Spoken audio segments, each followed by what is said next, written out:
ligne horizontale. Vous allez y penser et le pendule va se déplacer horizontalement par la seule force de votre volonté.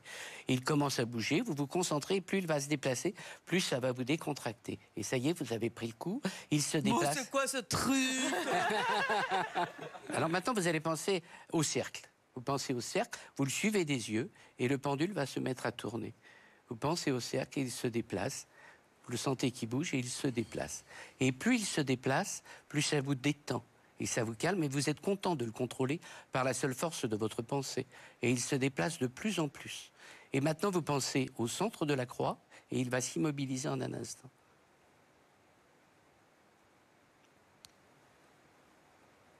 C'est dingue.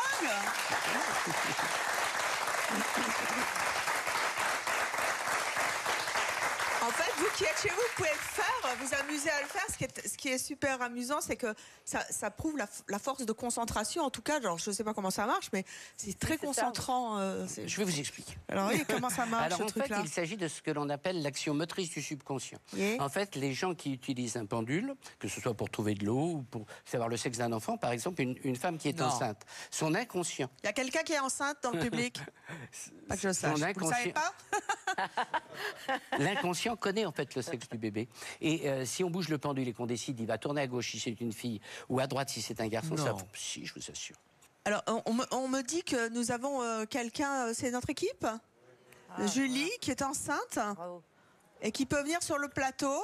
Alors, naturellement, je ne sais pas du tout si elle sait si c'est un garçon ou une fille. J'espère qu'elle le sait, elle ne va pas nous le révéler. Parce que sinon, on ne peut pas vérifier, on ne va pas faire venir un échographe sur le plateau.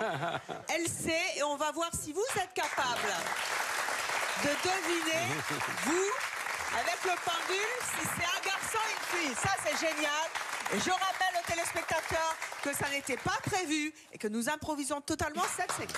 Voilà. Bonjour, Julie. Tu es enceinte de combien? De 6 mois.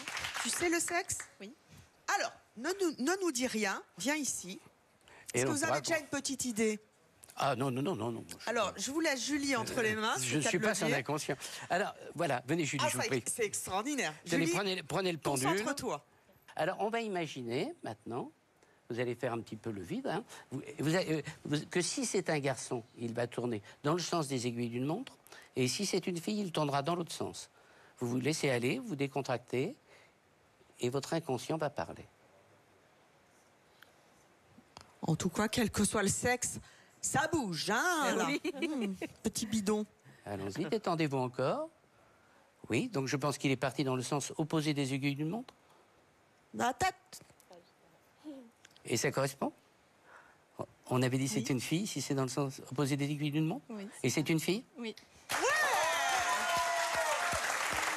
Merci. Merci. Et je vous prédis que ce sera un très beau bébé. Je peux toucher? Il y a des mamans qui n'aiment pas ça, mais ça porte bonheur. Moi, ça va toujours porter bonheur. C'est une petite fille. Oui. Tu connais déjà le prénom?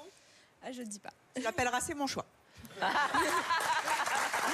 tout cas, j'espère que cette expérience t'aura bluffé et te portera plein de bonheur avec toi et ta fille et ton conjoint. Merci à toi.